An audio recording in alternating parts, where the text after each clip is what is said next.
சொல்லுங்க ப்ரோ. ஜனகணமன சொல்லுது எல்லாம் எந்திரிச்சு இல்லைங்கிறாய்.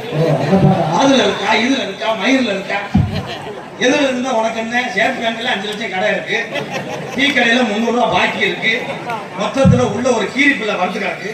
நீ என்ன செய்ய போற? அந்த கடல்ல எனக்கு தேவையே கிடையாது. பொம்பளை ஆம்பளையே கேடு ஏந்து. என்ன ஒரு பொம்பளை வந்து கட்டி பிடிச்சா அப்ப ஏந்தாம என்ன செய்வாங்க? நீ ஏந்தினா மொத்த ஆம்பளை சாந்துடி. என்னத்த கண்டு உன் ஜாதகம் இங்க செல்லாது. ஆம்பளைக்கு மட்ட கம்பு சுத்த தூக்குண்டு. உன் ஜாதகம் இங்க செல்லாதுப்பா. பொம்பளை பொம்மை போட்ட சட்டி. இப்ப பொம்மை போட்டு வந்ததுக்கு சட்டி அதை பார்த்துக்கணும் என்ன? ஆனா அந்த டான்ஸ் மட்டையை பார்க்கும்போது கட்லா மீன் மாதிரியே இருக்கு. எல்லாம் திங்கிறதே பார்த்துருப்பாரு. ஒன்கு என்னது ஒன்கு என்ன தெரியும்? என்ன தெரியும்? ஆம்பளைக்கு எல்லாமே தெரியும். என்ன தெரியும்? விட்டுப்படம் பார்த்திருக்கேன். எப்படி விட்டுப்படத்துல ஆப் பண்ண பத்தியா?